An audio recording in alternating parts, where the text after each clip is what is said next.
The top 10 secrets the Vatican didn't want you to know. Starting us off at number 10, modern day exorcisms. I think it's safe to say that most of us, at least me, assumed that the real life practice of exorcisms was a purely ancient and outdated ritual. Well, you might be surprised to learn that the Vatican has been known to perform them as recently as 2009. Not only that, but there is apparently a formal school inside the Vatican, and in 2018, 250 priests from all over the world attended the annual course. To make matters even more interesting, up until his death in 2016, there was a chief exorcist in the Vatican who claims to have performed a mind-boggling 130,000 exorcisms in his time. But it wasn't just him that performed them. Oh no, the Pope themselves have been known to get their hands dirty. When in 2009, Pope Benedict allegedly slammed Satan out of 2 men. And apparently in 2000, Pope John Paul II attempted one as well, but was unsuccessful, and later Father Ameth, the chief exorcist at the time, witnessed the possessed woman crawling up the walls like a spider. Next up, at number 9, the secret archives. Apparently within the Vatican lies a room coined the secret archives, containing all the documents the church has collected throughout the centuries. But just what exactly is written on these documents? Well, that is the one secret that will be tricky to get the answer to. While it's not entirely impossible to get access to these documents, they are extremely confidential and only a select few can see. But even then, it's not a free-for-all rummage. You must tell them what you are there to see, and you will receive only those documents to reference. I don't know about you, but it seems very odd that they're keeping whatever is in that room a secret.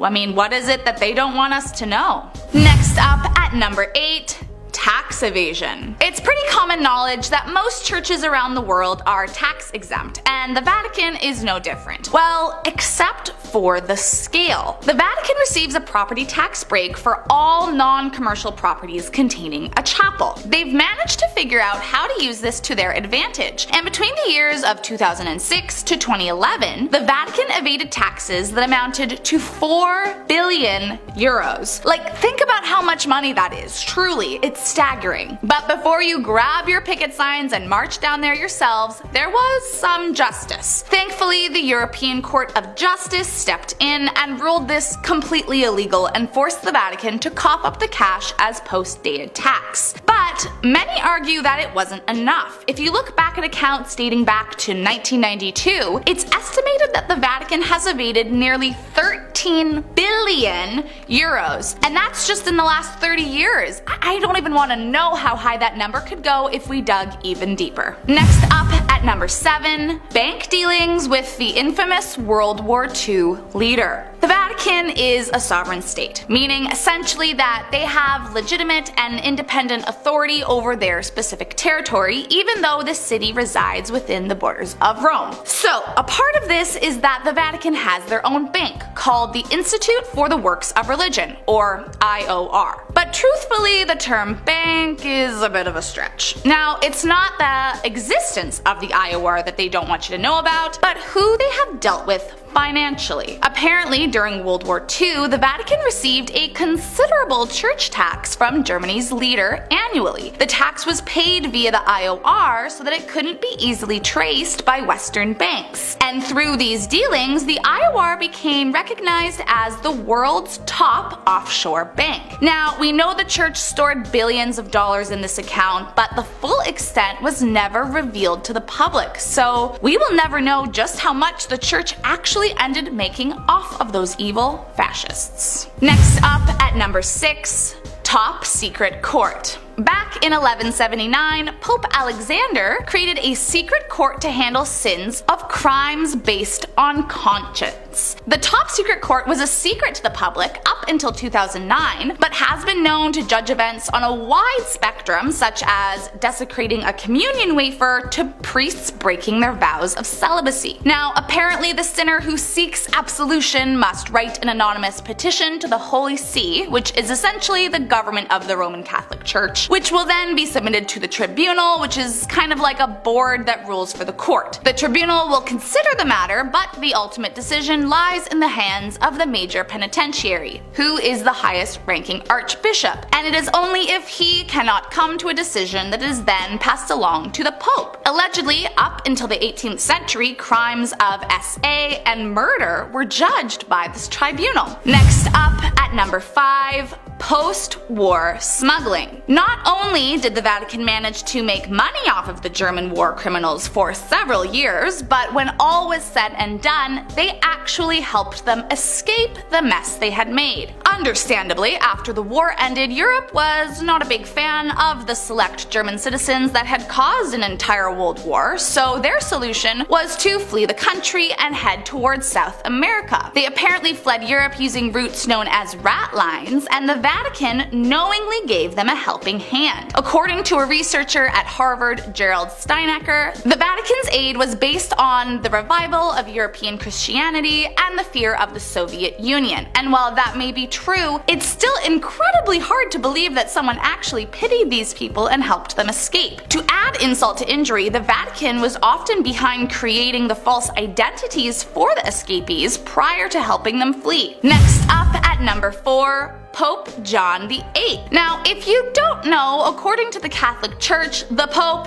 must be a man. No exceptions. It is one rule they have never broken. Or have they? As the story goes, many years ago, Pope John VIII was elected, but as it turns out, it was more of a Pope Joan situation. She traveled from Athens and through a series of dares, found herself elected as the Pope. But after becoming pregnant, she gave birth in the middle of the road, ruining her cover, and was dragged for miles by a horse until she died. By the time they found out, she had already reigned for 2 years, and incredibly embarrassed, they covered up the entire affair so as not to tarnish their reputation. The alleged Pope Joan was very intelligent and proficient in law, theology, and philosophy, and managed to disguise herself with no one the wiser for 2 years, which is an incredible feat, especially in her time. Next up at number 3, dead man on trial. Back in 897, the Catholic Church actually put a dead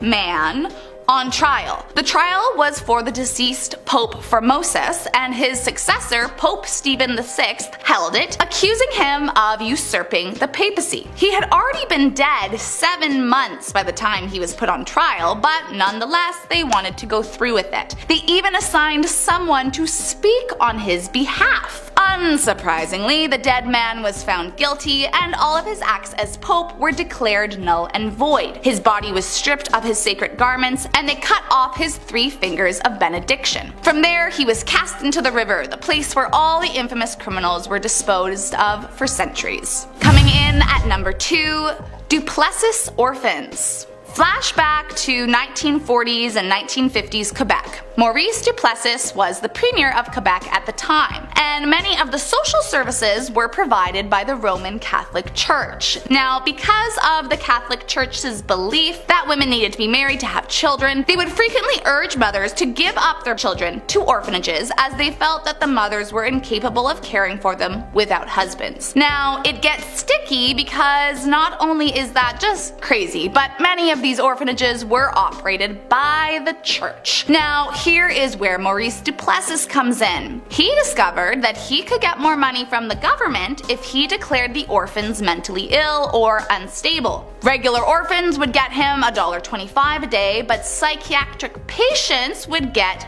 $2.75 a day. So under Duplessis, the provincial government deliberately misdiagnosed thousands of children for fiscal gain. These children were tested and abused and traumatized all so the government could make money off of them. And don't forget, the Catholic Church owned these orphanages, so they too made money off of it. And Coming in our number 1 spot, the Vatileaks. Back in 2012, an author named Gianluigi Nuzzi published a book entitled His Holiness, The Secret Papers of Benedict XVI, which contained confidential letters and memorandums from within the Vatican walls. How did he get all of this info? Well, the butler, of course. Paolo Gabriele, who had been the Pope's personal butler since 2007, aided the author by leaking highly classified information, for which he was later arrested by Vatican police in 2013. Now, with these documents leaked, authorities reviewed them and held an investigation to dive deeper into the scandal. It was uncovered that members from outside the Vatican were blackmailing secretly gay bishops, as the bishops were sleeping with them and not only breaking their vows of celibacy, but also hiding that they were homosexual, which, if you are unaware, is kind of a huge deal in the Catholic Church. With all the scandal of leaked documents, gay bishops, backstabbing butlers, the Pope eventually resigned in 2013, and the rest is history.